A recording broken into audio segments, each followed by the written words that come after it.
cuando el destino nos alcance. Año 2022. Ciudad de Nueva York. Habitantes, 40 millones. Primera etapa de traslado. Calles prohibidas para los que no tienen permiso. Cada engranaje hace que funcione. Cada elemento encaja para un fin ulterior. Desde este instante y por 60 minutos, Giorgio Sofós echa luz sobre algunos asuntos oscuros. Esto es Conspiraciones.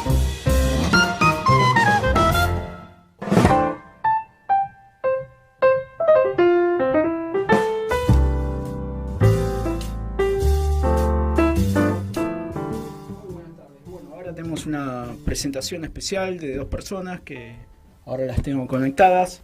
Y bueno, uno es abogado, docente universitario, autor de decenas de artículos y varios libros, conduce La Brújula junto con Lucas Carena. Él es Pablo Davoli. Y por el otro lado, también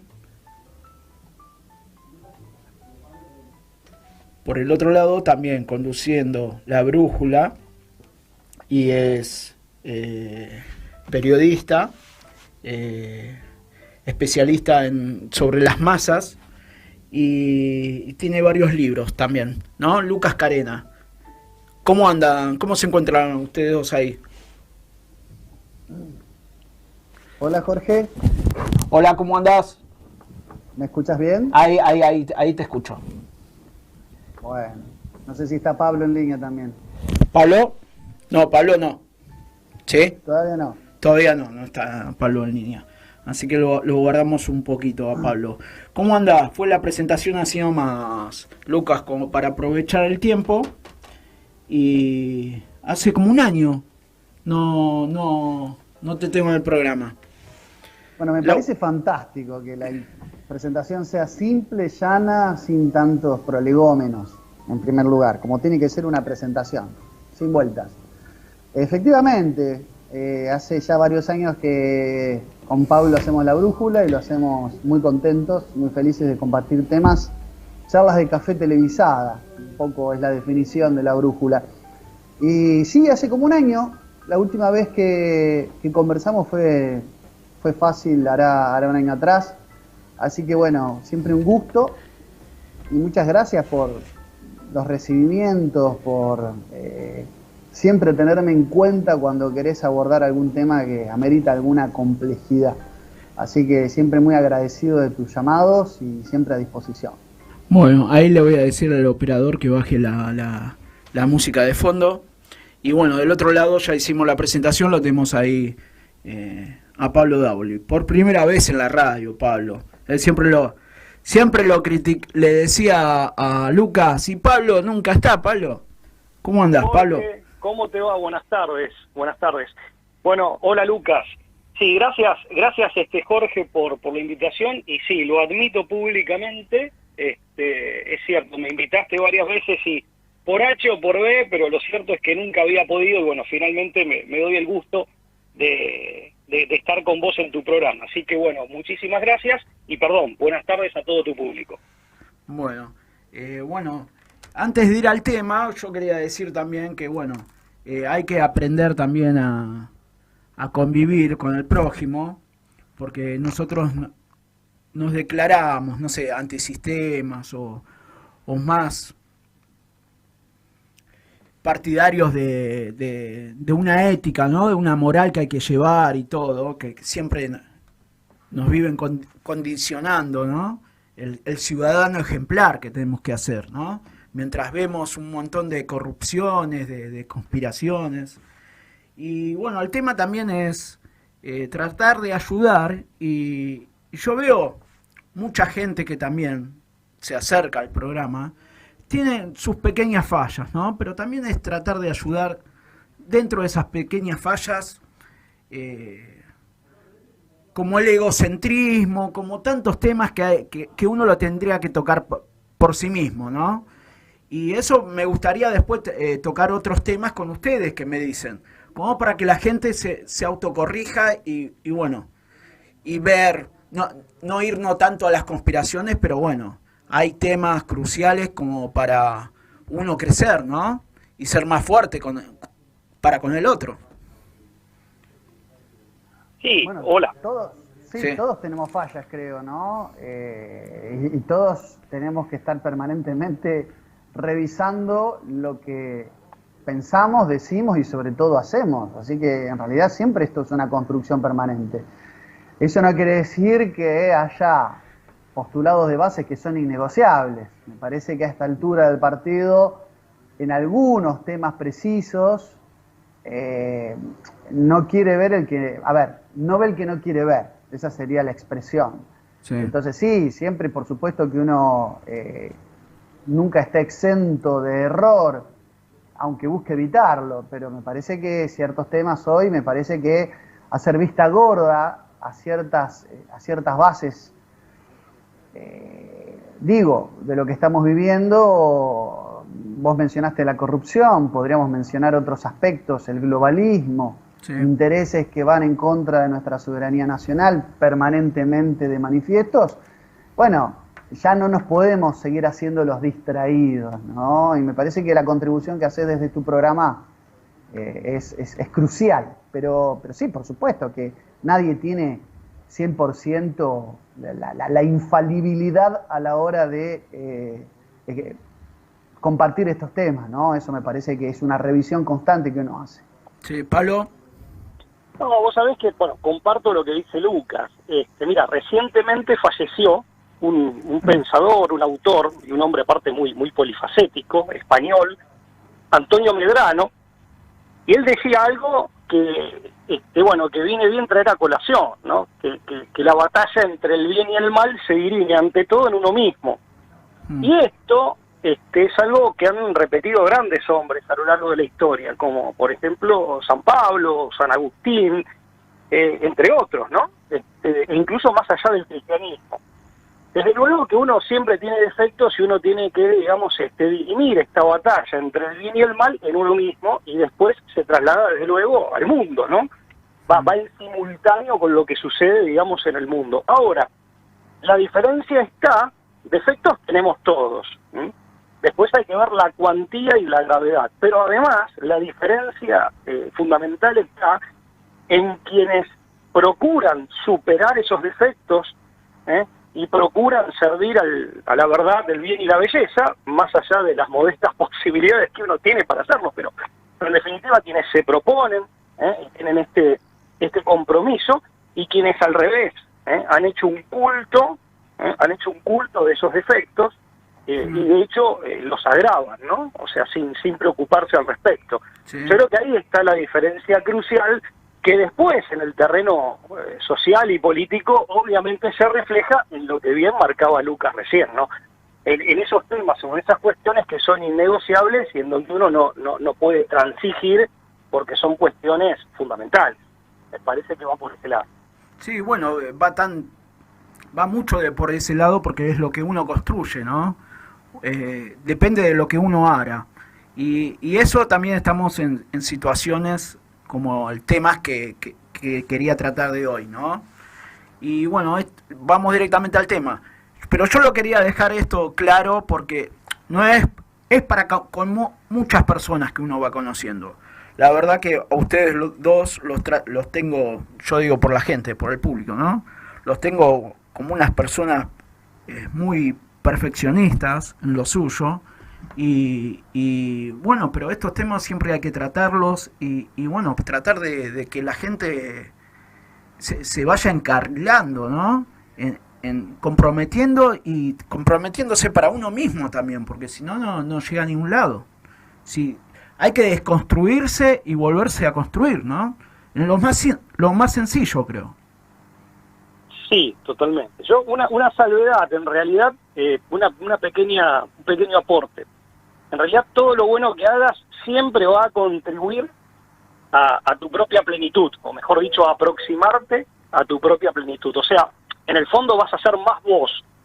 Y todo aquello que sea defecto, por así decir, desde el punto de vista moral, desde el punto de vista ético, eso es algo que te aleja de vos, es algo que te implica un déficit, que te aleja de vos, que de algún modo te va alienando o te va enajenando, si bien de manera por ahí normalmente muy paulatina. Pero eso lo aclaro porque vos decís lo de deconstruir. En realidad, siempre que uno hace el bien y que cultiva las virtudes, en el fondo siempre se está construyendo. Y cuando hace lo contrario, necesariamente va contra los demás, contra el orden del mundo, pero también va contra uno mismo. O sea, el mal por sí mismo, todo aquello que sea así, digamos, contrario a la virtud, es algo que siempre te va a alejar de vos mismo. Quería hacer ese pequeño aporte. Perfecto, Pablo. Bueno, seguimos con Lucas y quería especificar su punto de vista cada uno, ¿no? La diferencia, para saberla bien, la eugenesia con la eutanasia.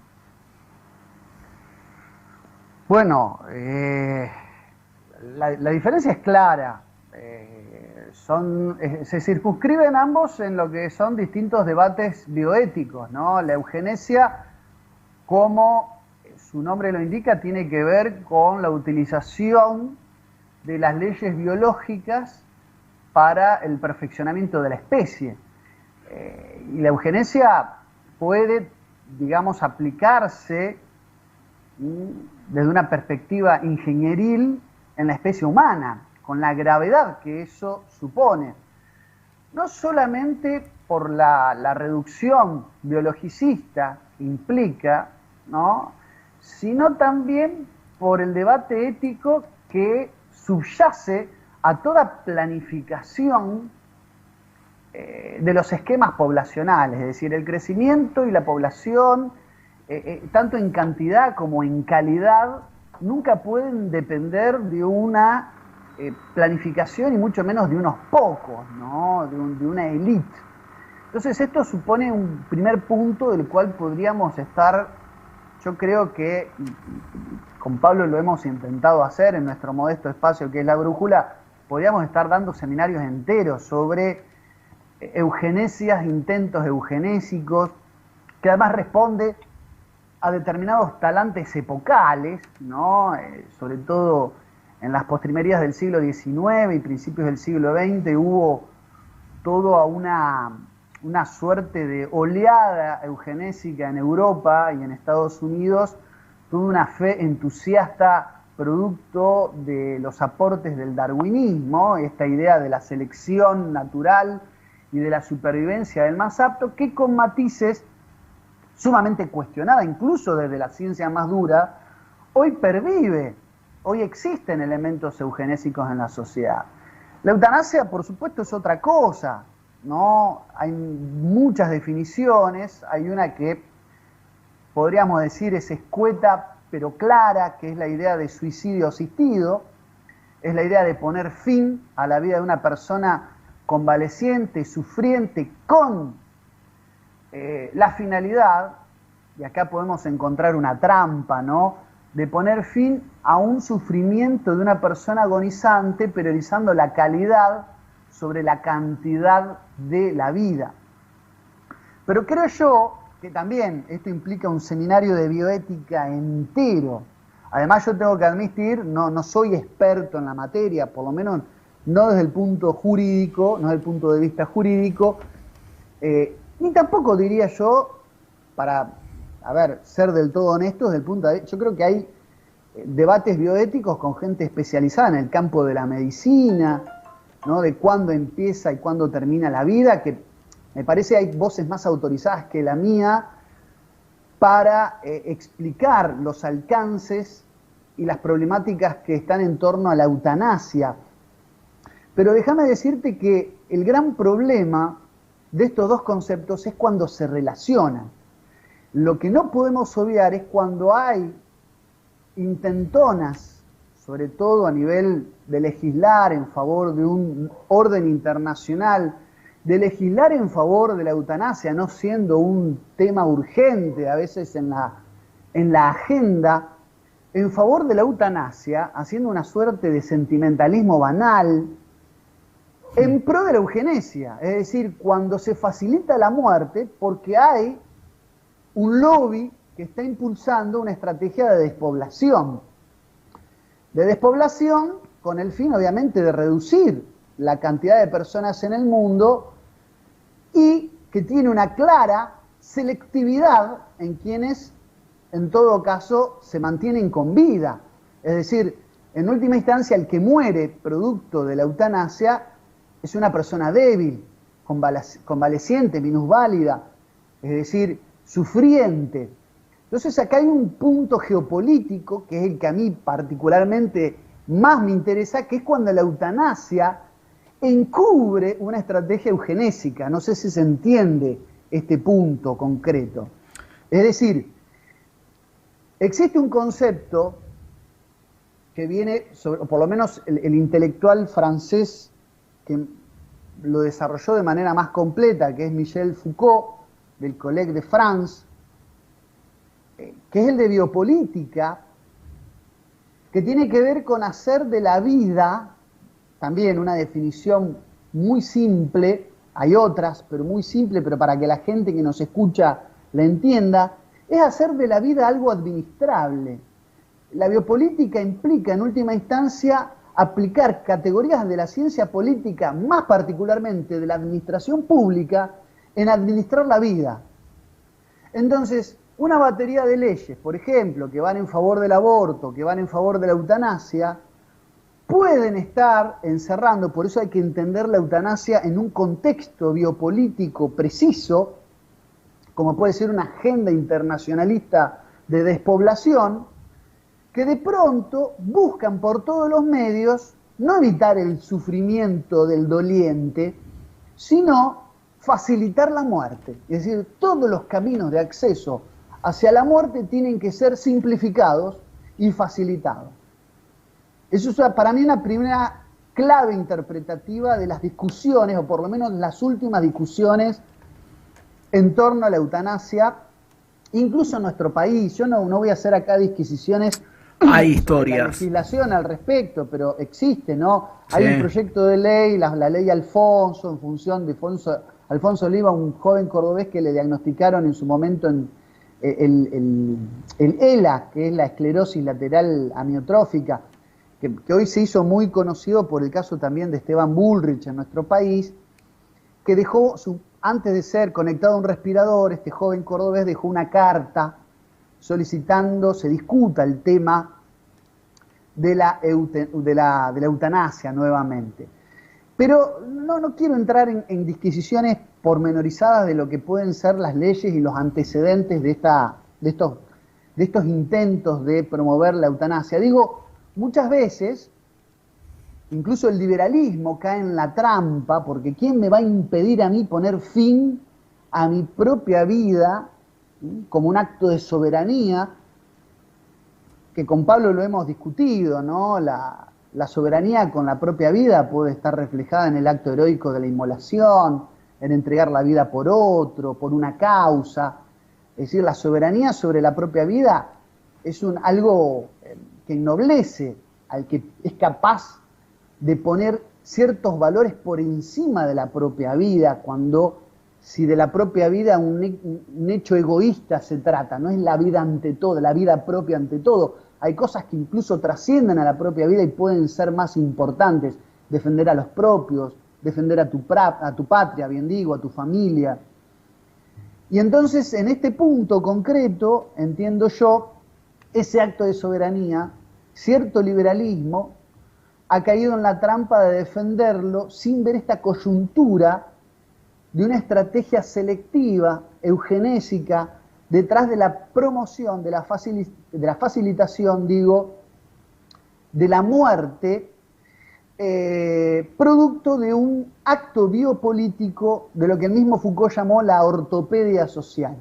Es decir, modelar la sociedad, esto es la ortopedia, una modelización de la sociedad que además es sigilosa, se trata de un poder modesto y suspicaz, dice Foucault, no del poder represivo sancionatorio, sino de un poder modesto, moderado y suspicaz, que genera una ortopedia social, en el fondo para eliminar población, y sobre todo población anciana. Si el aborto va con los que están por nacer, muchas veces la promoción de la eutanasia implica reducir los recursos en la aplicación de terapias con personas de ya, determinada edad, sobre texto de la búsqueda de una muerte digna. Acá puede haber una trampa, es decir, la idea de la ortotanasia y de la distanasia implica la posibilidad de negarse a tratamientos dolorosos cuando hay un diagnóstico difícilmente reversible, pero eso es otra cosa, la distanasia. A lo que voy yo, y lo que a mí más me preocupa, lo quiero dejar hablar a Pablo, que sobre este tema tiene un criterio, y además un criterio más desde el punto de vista jurídico que el que puedo tener yo. Me parece que la combinación es lo peligroso, cuando la eutanasia no se la pone en el debido contexto de la ortopedia social, biopolítica mediante, que implica un trabajo de reducción poblacional. Entonces, la idea es activar los caminos libres y fáciles para poner fin, ¿no?, a la vida. Por eso, cuando se habla de muerte digna, vos tenés también ahí un eufemismo lingüístico, una artimaña para hablar de otra cosa. Es desactivar y desenchufar y buscar liberar las plazas de personas que están en un estado terminal o de poca esperanza de recuperación. Abre un debate ético sumamente difícil de subsanar, hay que analizar caso por caso, es muy difícil no aventurarse a tirar así, digamos, diagnósticos generales sobre la cuestión, pero yo soy un convencido de que contra los problemas que hoy aquejan a los distintos países, de hecho la Universidad de San Andrés, vos sabés, Jorge, que permanentemente sondea a través de lo que es un panel online que se llama NetQuest, sondea cuáles son los temas prioritarios en la agenda política argentina, solo por tirar un ejemplo, y hace un ranking de las temáticas más importantes: inflación, deuda externa, qué sé yo, déficit fiscal, riesgo país, pobreza, desempleo. En ninguno de estos postulados aparece ni la eutanasia, ni el aborto, ni ciertas agendas, digamos, pero sin embargo siempre hay presupuesto y siempre hay proyectos que están ahí como circundando. Creo yo que tienen que ver con un lobby que viene desde afuera, de una agenda externa sumamente peligrosa, porque no tiene nada que ver con el interés de los propios, de los nuestros. Entonces hay que estar siempre alerta, siempre atento. Pero bueno, no quiero extenderme más porque sé que el tiempo es poco y ni Pablo ni yo somos de hablar poco. Así que, sí, bueno. está, y está siempre ahí permanentemente, ¿no? En sociedades abiertas, en las mismas facultades que lo tratan, hasta los mismos profesores, porque vienen también los lobbies por ahí. Y bueno, es un tema también. Yo después, bueno, en el ambiente de la educación hay mucho para hablar, ¿no? Porque también le habrá pasado que ustedes, no sé, si en su facultad o en algún otro lado, también saben que hay otros pagados, ¿no?, por algunas ONG que hacen un buen libreto sobre estas cuestiones y están permanentemente ahí. No sé si para educar o para hacer ingeniería social, permanentemente. A cualquiera de los dos, no sé si alguna vez le pasó. No. Sí, estimado, no, es cierto, eso se da todo el tiempo. Lo que pasa es que también se da de una manera muy sutil, ¿no? En algunos casos es muy grosero, es muy deliberado, es muy ostensible, pero muchas veces no solo ante la mirada ajena, sino ante la mirada o la percepción del propio profesor, es algo bastante sutil, ¿no? Te invitan con una beca o te pagan un proyecto de investigación, obtenés un subsidio. Y desde luego, la crisis económica, las dificultades que tiene, digamos, el grueso de la gente, los docentes incluidos, por supuesto, para llegar a fin de mes, las legítimas aspiraciones también que puede tener un investigador, un docente, tal vez desavisado de todo esto, o que no conoce bien todo esto, pero sus legítimas aspiraciones de prosperar, todo eso también es, digamos, objeto de una manipulación que lo va induciendo y lo va conduciendo por un camino que termina en esa suerte de funcionalidad más o menos consciente o más o menos inconsciente según los casos, ¿no? Yo me acuerdo de un documento de la Iglesia Católica, de la Conferencia Episcopal Argentina, de los años 50, que hablaba de la masonería. Y decía algo así como, hay instrumentos, es del año, yo no recuerdo si 57, es de los años 50, o sea, hay instrumentos ciegos e instrumentos lúcidos. Interesante apreciación, ¿no? Hay instrumentos ciegos e instrumentos lúcidos. Y hay instrumentos que están, digamos, o sea, gente que presta una funcionalidad, que son semiconscientes, ¿no? O sea, que están ahí en una suerte de zona gris entre una cosa y la otra. Pero bueno, en definitiva, ese fenómeno que vos muy bien marcas, porque es importante. Lo mismo pasa con otros ámbitos que son formadores de opinión, ¿no? Como en el caso de la prensa, del periodismo. Sí, eso pasa mucho. ¿Y qué pasaría en la parte, a vos que está en la parte judicial, Pablo? ¿Qué te pasa sí, yo, cuando lo ves en un congreso? Judicial, si no soy abogado, lo aclaro por las dudas. Bueno, pero estás en un... Sí, estoy en el medio forense, en el medio sí, estoy en el ámbito propio del foro, sí, correcto. Ok. ¿Y no, vos, qué te parece? A ver, fíjate, hay un hombre que, pasa con las doctrinas jurídicas, por supuesto, Jorge. Sí. Por supuesto, y las doctrinas jurídicas después, bueno, que hay una doctrina jurídica que se torna hegemónica, todos los jóvenes, los estudiantes formados en esa doctrina jurídica, el día de mañana son profesores, pero también son jueces, son abogados, y son gente que en definitiva va a hacer aplicación de esta doctrina jurídica. O sea, y acá volvemos a resaltar, más allá de lo forense y de lo específicamente judicial, volvemos a resaltar, vos pusiste el dedo en la llaga ahí, la importancia del ámbito educativo. Acá está, si querés, podemos hablar de cómo eso incide posteriormente en el ámbito forense, judicial, pero en definitiva lo que subyace es la importancia de las ideas y de las convicciones y creencias en las que fue formada una persona que después va a aplicar eso. Por eso es tan importante, y yo siempre digo que un buen docente es aquel que, más allá, obviamente, de su objetividad y de sus conocimientos y de sus capacidades, sus habilidades pedagógicas y didácticas, es aquel que fomenta el juicio crítico en el alumno. O sea, que el alumno, aprenda, digamos, a discernir por sí mismo, a formar sus propias opiniones y hacerlo de manera seria. Y que no se convierta en un repetidor, de determinadas ideas, que más allá de si son acertadas o no, no está bueno que esa persona se acostumbre a ser simplemente un repetidor. Tiene que tener criterio propio. Yo, respecto del tema en sí, coincido con lo que decía Lucas, o sea, la eutanasia, y Lucas lo explicó bien, yo comparto, la eutanasia es, la Organización Mundial de la Salud la define como la acción del médico que provoca deliberadamente la muerte del paciente. Puede ser directa o indirecta, después podemos hacer una serie de disquisiciones, pero básicamente es eso. En tanto que la eugenesia es una política que pretende, digámoslo así, una política en el sentido de la política como teoría, pero también como práctica, ¿no?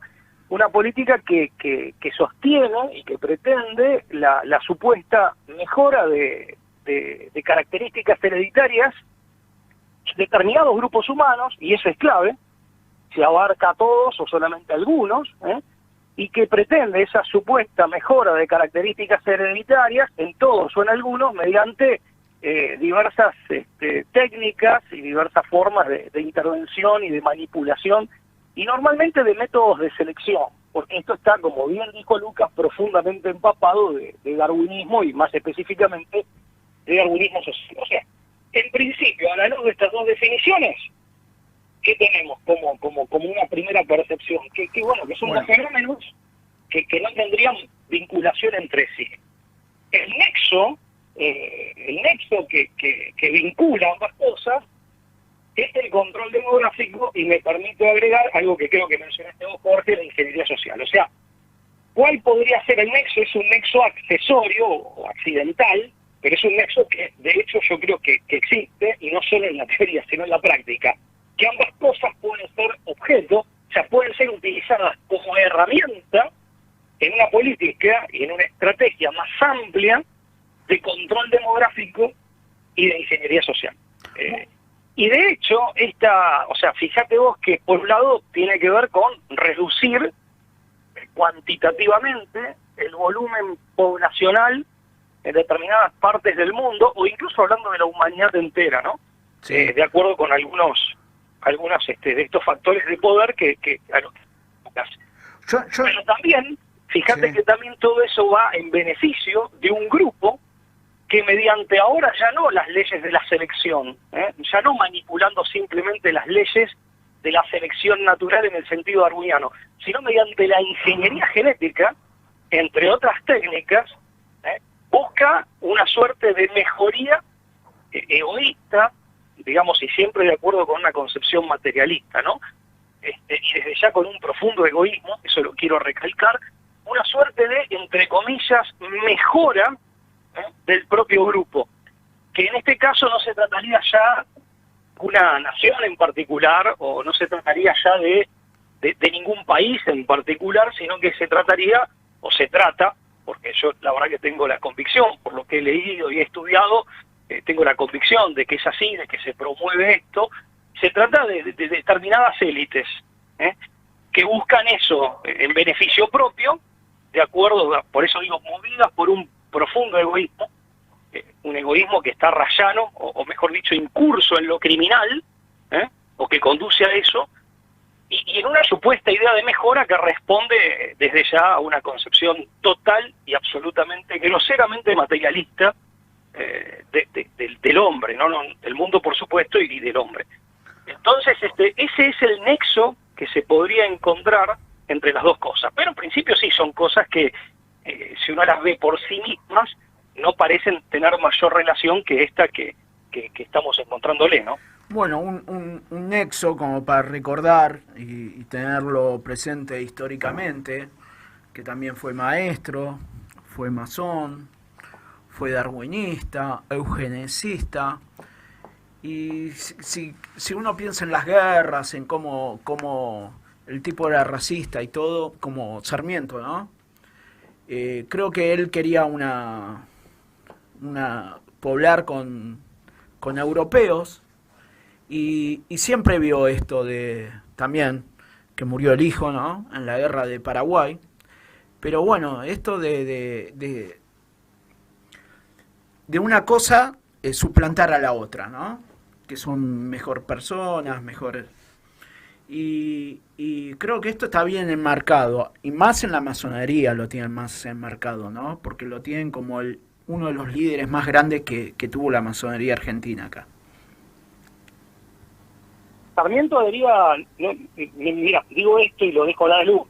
Sarmiento, a ver, si uno ve justamente se remonta a las raíces ideológicas y a la génesis ideológica del control demográfico y de ese imperialismo demográfico, como le llaman algunos autores. Hay tres autores del siglo XIX que son fundamentales. El primero es Thomas Malthus, sin lugar a dudas, que de los tres que voy a mencionar es el más antiguo, por así decir. Si bien es un hombre, digamos, de principios del siglo XIX, finales del siglo XVIII, principios del siglo XIX. El primero son ingleses. El primero es Thomas Malthus, que él plantea una suerte de pesimismo demográfico y económico, dicho sea de paso, ¿no? Que era un ministro religioso, un presbítero anglicano, y que entre otras cosas, es interesante el dato, trabajó para la British East India Company, la compañía británica de las Indias Orientales. Eso dice mucho de Thomas Malthus, ¿no? La tesis de Malthus concretamente, bueno, no es para profundizarlo acá, pero es conocida. La tesis puede ser resumida de la siguiente manera. Es decir, bueno, la población mundial crece, digamos, de acuerdo con una progresión geométrica, en tanto que la capacidad para producir alimentos crece de acuerdo con una progresión aritmética, de manera tal de que siempre hay un desfasaje, y ese desfasaje tiende a empeorar, Desde ya que este fatalismo demográfico, así se lo conoce, es completamente anticientífico, ¿no? Hay un montón de errores que comete Malthus, y aparte los hechos concretos han demostrado que sus tesis no eran acertadas. Esto no ha impedido que haya gente que desempolvara en pleno siglo XX las tesis de Malthus, dando lugar, como Paul Ehrlich, por ejemplo, dando lugar al neomalthusianismo, ¿no? Que está muy presente en el Club de Roma, estamos hablando ya de los años 60, de finales de la década del 60, en el siglo XX, pero bueno, no me quiero extender. Los otros dos autores son Francis Galton, que era social darwinista, o sea, él suma, digamos, al fatalismo demográfico de Malthus, le agrega la concepción social darwinista del hombre, de la sociedad, etcétera.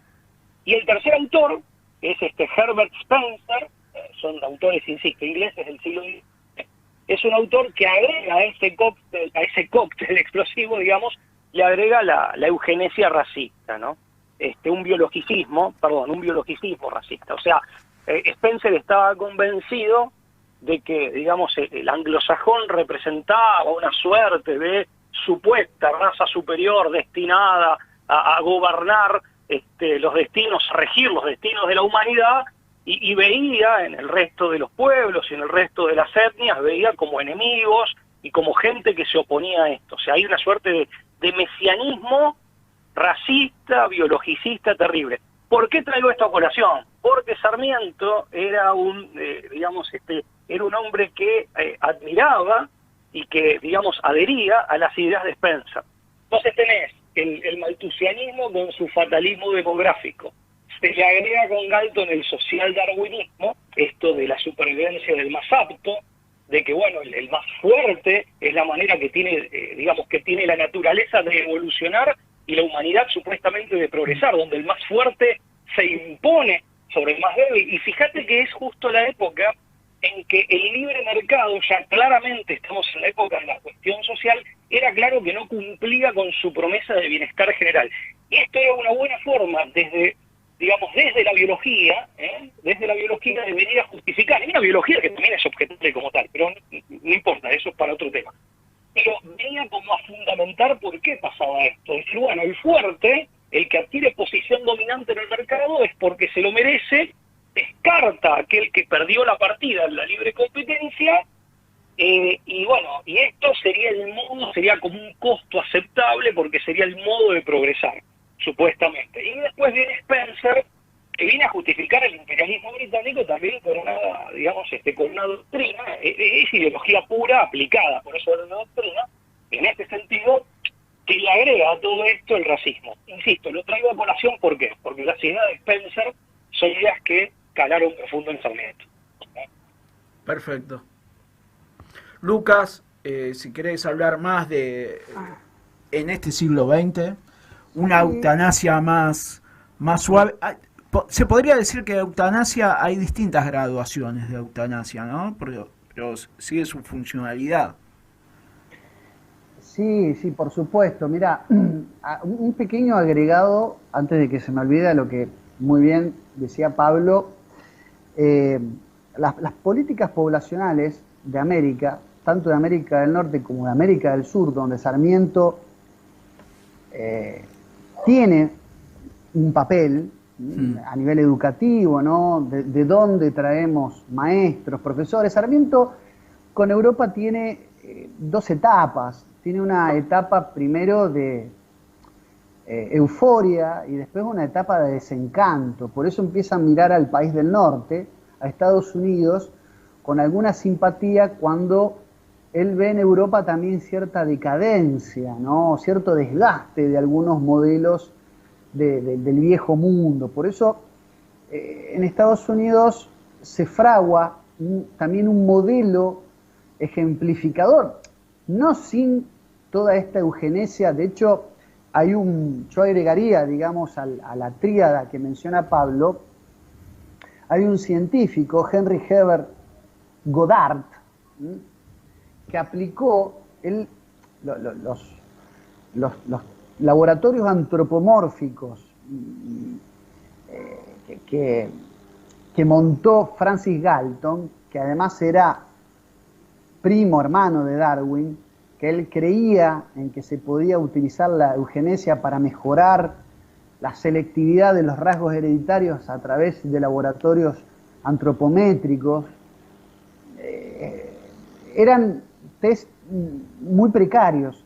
Y lo que hizo Goddard en Estados Unidos es aplicar los test de Binet, de Alfred Binet, que eran test psicométricos mucho más modernos, para perfilar la repartición poblacional. Entonces, aquellas personas, de acuerdo a los test, digamos, de Binet aplicados por Goddard en Estados Unidos, que migraban del viejo mundo, que superaban estos test, que se perfilaban y llegan aparte a la conclusión que el WASP, ¿no? El blanco anglosajón, el WASP significa avispa en inglés, pero en realidad es un acróstico que significa White Anglo-Saxon and Protestant, ¿no? El blanco angloparlante y protestante que debía estar en los cargos de poder, en la dirección de las universidades, en los puestos de mando, ¿no? A inteligir la sociedad norteamericana,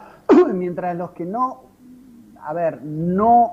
encuadraban en este perfil deberían ir a cargar bolsas al puerto, digamos, ¿no? A hacer trabajo forzado, no como castigo, y no me refiero a la esclavitud, sino a trabajar con el cuerpo y no con la mente. Esa concepción estuvo en las políticas poblacionales de Estados Unidos, y mucho de eso se trajo a Iberoamérica en el siglo XIX. Estamos hablando también de,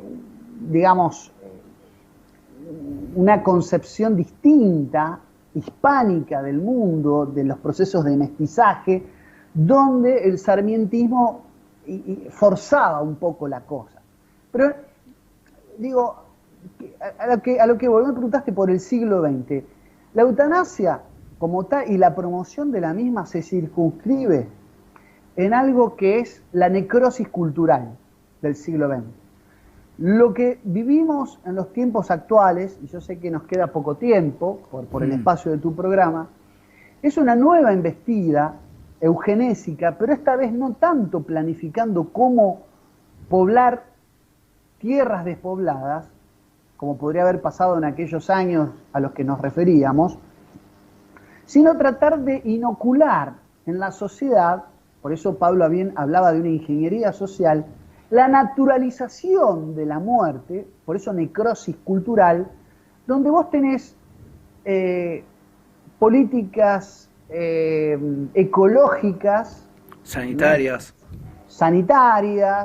que van direccionadas a que el hombre, el ser humano en la Tierra, es una amenaza para la misma. O sea, básicamente todas estas ideas ecologistas se basan, absolutamente anticientíficas y totalmente ideologizadas, en la idea de que la hiperactividad humana es una amenaza para el calentamiento global y un largo etcétera, una playa de postulados con los que se nos viene bombardeando, es decir, que la población en el mundo es enemiga del propio mundo. Ese es un divorcio entre las políticas poblacionales o el incremento de la población y el bienestar y la salud del planeta. Esa es una primera cuestión. Después están los distintos ataques con los diferentes grupos etarios, contra la niñez, con políticas exacerbadas de inocular el género, la problemática de género en la infancia, buscando, como dice Roberto Castellano, uno no se mete con los problemas de alcoba de tal o cual persona. El problema está cuando se busca institucionalizar, ¿no? una agenda arcoíris multicolor con el fin de generar una anticoncepción cultural. ¿Por qué? Porque para la reproducción poblacional vos necesitas los géneros biológicos, es decir, los sexos, que es lo que se suprime en la educación permanentemente. Y para los mayores y para los enfermos se activan permanentemente, como si fuera un derecho, como si fuera una conquista, las políticas de facilitar, insisto, de simplificar los caminos y la burocracia hacia la muerte. Es decir, garantizar que los médicos no tengan ningún problema si desenchufan a una persona que está viviendo, se mantiene vivo por medios artificiales. Es decir, si lo que se busca es hacer de eso, insisto, necrosis cultural mediante, una política de Estado avalada, que la gente no se... que el grueso poblacional no se escandalice, lo naturalice, lo tome de buena... Qué bueno, ¿no? El aborto y la eutanasia forman parte de los derechos de cada quien de decidir sobre el propio cuerpo. En ninguno de los dos casos esto es así, es una decisión sobre el propio cuerpo. Digo, hay un montón de eufemismos, sí, hay un montón de cosas, de trampas lingüísticas con las que se busca una agenda común que va desde la ecología hasta la eutanasia, que es reducir la población. ¿Por qué? Porque se pretende un mundo para unos pocos, y esos pocos selectos, obviamente, que están haciendo eugenesia social, ¿no? Con esto, digo, el grueso de la temática creo que lo hemos abordado. No quiero redundar para rato, a riesgo de resultar, digo, reiterativo. Creo que este es el verdadero problema. No podemos, descontextualizar el problema de la eutanasia de un trabajo ingenieril de necrosis cultural y de facilitación de la muerte. Bueno, esto, ustedes creen también, yo veo que siempre, ¿no? Como el comunismo, como Mao Zedong y no sé si y Stalin y entre otros, siempre se lo origina, no, este es el comunismo, siempre se lo codirigió, ¿no? Como diciendo, estos fueron los factores más grandes, ¿no? De muertes de seres humanos. Pero estuvo ligadamente también el capitalismo o se le inculcó en cierta forma, porque juegan dos papeles cruciales. Hoy en día se quieren apostar, como siempre se apostaba, ¿no? Mundialmente, ¿no? Apostamos al capitalismo o al liberalismo, ¿no? Ahora apostamos al comunismo global, parecería, como que si tienen que hacer un juego sucio y a quién echarle la culpa, ¿no? Parecería. Cómo viene todo en las votaciones, en dictaduras, en todo. Hoy en estos últimos momentos es crucial, como que si tiene que venir el comunismo, ¿no?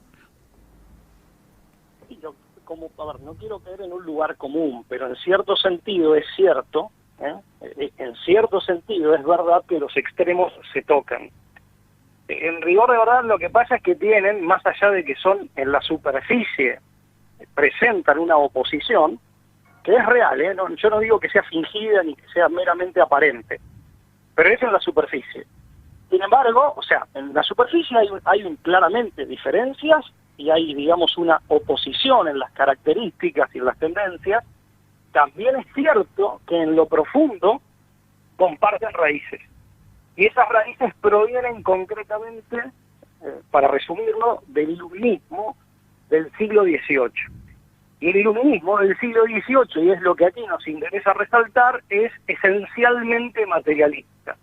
Es un materialismo que puede ser sutil, que puede ser tácito, que puede ser, si se quiere, indirecto, para decirlo de una cierta, digamos, que se presenta como mero inmanentismo, es decir, una focalización en los asuntos de este mundo, ignorando la vida después de la muerte, digamos, o nuestro destino ultraterreno, es decir, contra todo sentido de trascendencia, o es un materialismo dogmático, explícito, militante, como es en el caso del marxismo.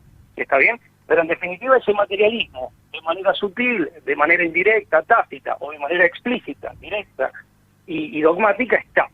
Y en eso tanto el capitalismo liberal como el socialismo marxista, vulgarmente conocido como comunismo, comparten esa raíz. Eso en la teoría. En la práctica ha habido vasos comunicantes. Eso, con Lucas lo hemos abordado en programas de La Brújula.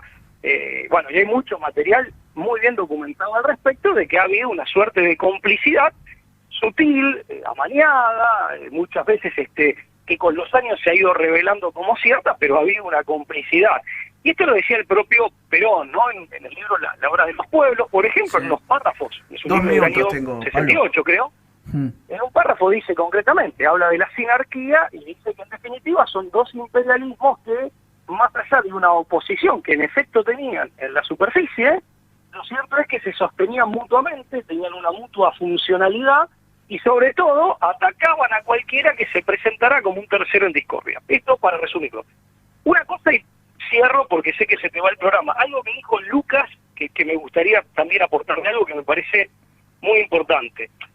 Las tiranías normalmente pueden instalarse cuando hay sociedades que están o corrompidas, pueden instalarse, pueden sobrevivir las tiranías, más allá del pelaje que tengan, del tipo de tiranía que sea, cuando tenés o sociedades muy corrompidas o por alguna razón muy debilitadas, muy debilitadas. Lucas habló de necrosis cultural.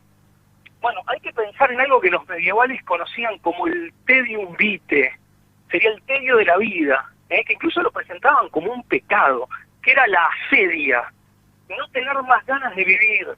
Y esto tiene que ver con la posmodernidad, es una de las características de la posmodernidad y de nuestra época. Con lo cual esto es aprovechado por estas élites o por estos factores de poder, de hecho es promovido y al mismo tiempo aprovechado para utilizar estas herramientas que de otra manera no tendrían ninguna efectividad porque sencillamente no calarían en la población y la población las resistiría y las rechazaría con fuerza. Y ahí volvemos a lo que decías vos, Jorge, al principio, de que todos nos tenemos que hacer cargo de asumirnos como nuestras raíces greco-latinas, de asumirnos y nuestras raíces hispanoamericanas, de asumirnos como miembros activos de la comunidad, comprometidos con los problemas de la comunidad, que al mismo tiempo son problemas que necesariamente involucran nuestra vida personal o la envuelven. En este sentido, yo siempre digo que el ciudadano tiene que asumir un rol, digamos, de alerta, pero también una actitud de alerta y un rol protagónico. Una última cosa para no dar lugar a un malentendido. Sí. Ese imperialismo demográfico al que ya hice referencia del siglo XIX, hablando de esos autores que le dieron una justificación ideológica pseudocientífica, quiero volver a hacer la aclaración. Ya no existe más como tal, ya no existe más como tal en el sentido de favorecer al anglosajón en contra del resto. ¿Por qué? Bueno, porque el imperio británico como tal no existe más, y esa misma élite que construyó el imperio británico transmutó en otra élite que es global.